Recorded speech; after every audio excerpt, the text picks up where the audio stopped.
All right, let's get right into this explainer because today we're completely rethinking the way we look at human intelligence. For the longest time, society has been super obsessed with this idea of a single, static IQ score, right?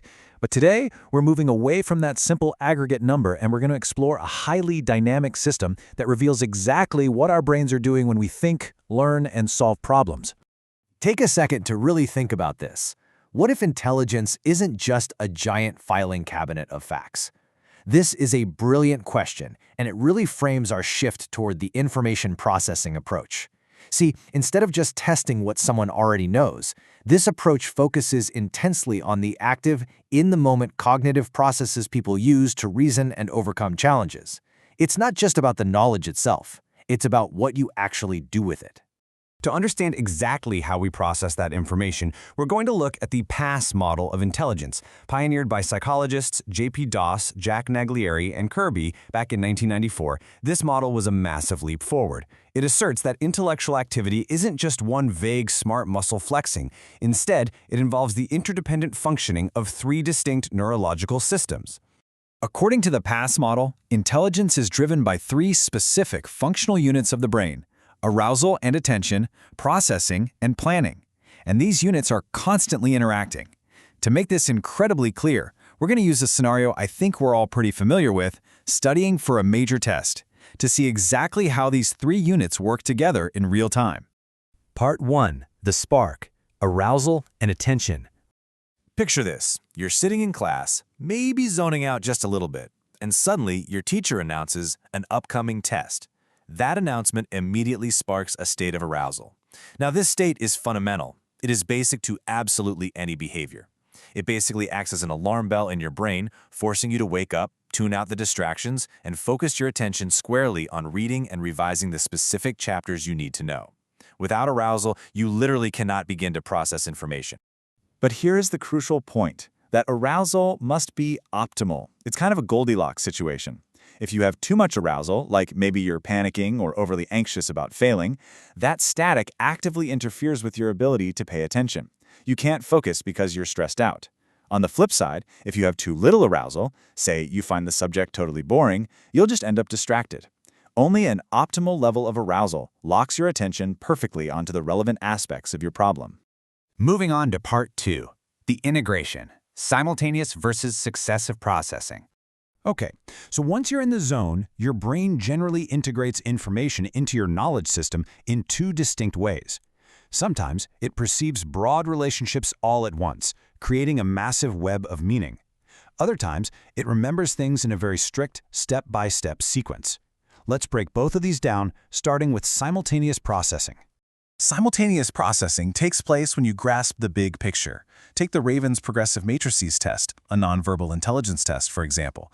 In tasks like this, you have to perceive the relations among various abstract lines and shapes and grasp the spatial relationship to pick the right missing piece. You're processing the entire pattern at the exact same time to find the solution.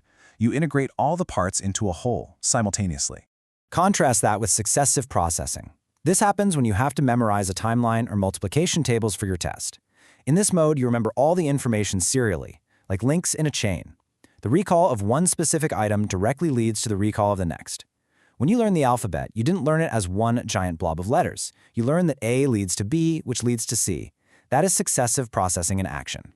Which brings us to Part 3, the execution, the power of planning. So the information is attended to, it's been processed, and now the P in our PASS model kicks in, planning. This is an absolutely essential feature of intelligence. It's the execution phase. To conquer that test your teacher announced, you don't just absorb information, you have to act. You set goals, you think of courses of action, you set a time schedule to study, implement it, and crucially, you evaluate if your plan is actually effective. I absolutely love this point because it highlights that true intelligence requires adaptability. If you evaluate your study plan and realize you just cannot tackle all the assigned chapters on your own, your planning unit prompts you to pivot. It tells you, hey, this isn't working, let's modify. You adjust to suit the situation. Maybe you give yourself more time, ask for clarifications, or decide to study with a friend to meet your goals. Part 4. Real-world application, assessing cognitive functions. Now, you might be wondering, how do these invisible processes actually escape the laboratory? Well, Doss and Leary didn't just theorize, they developed a practical tool. It's a battery of tests known as the Cognitive Assessment System, or CAS.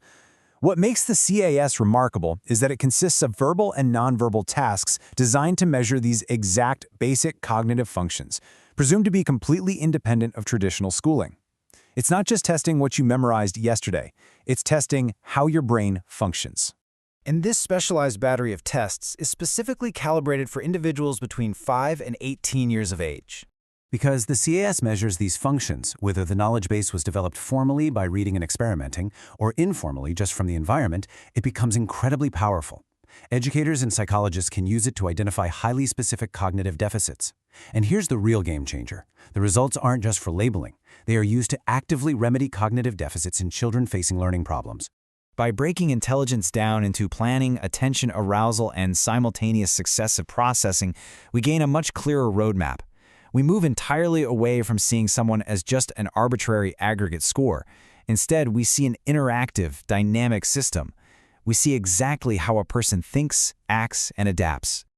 I want to leave you with this final thought to carry with you today. If we truly embrace this model and treat intelligence as a dynamic, adaptable process rather than a fixed number, what new possibilities does that open up for you? Think about it.